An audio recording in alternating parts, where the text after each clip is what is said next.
What you're now looking at is yet another crocus, one of the earliest blooming flowers in the spring garden.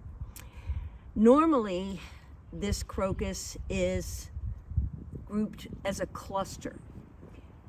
This crocus's name, and it's one of the most famous of the crocuses that are cultivated today, is Flower Record. It has been around for many decades, if not close to a century, and it's much beloved because of its startlingly rich purple color. Now, I'm a little perplexed because this is an entire cluster of these. All I can surmise is that this crocus's friends must have partied too much during the fall and winter months.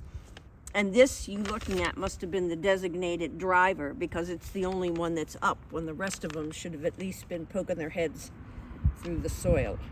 So this is a single crocus flower record.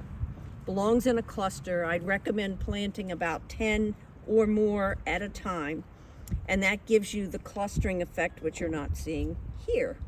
So just caution these guys when you put them in the ground to go easy on the parting in the winter, and maybe more will show up than the designated driver.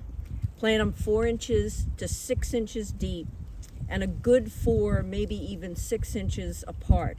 They tend to multiply quite rapidly, and as you can see, they're just a startlingly rich color to have in this early spring garden.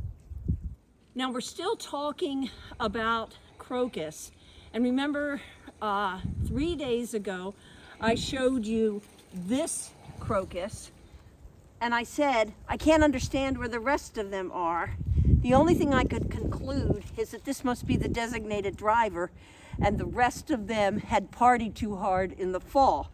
Well, 3 days later, this is what we've got. The rest of that 25 bulb cluster that was planted, well, these are 5, maybe 6 years old at this point. And you can see what hard partying does for you. 3 days it took them to come up, and this one was popped out 3 days earlier. So again, this is another crocus that's a very early bloomer for your very early spring garden. If you have enjoyed this video, please come to our website, www.harvesting-history.com, where you can purchase heirloom, non-GMO vegetables, flowers, and herbs. Please like, subscribe, and share with your friends our channel. On the left side of your screen, there is our most recent video, and on the right side of your screen is one of our playlists. We are Harvesting History, seeding the future.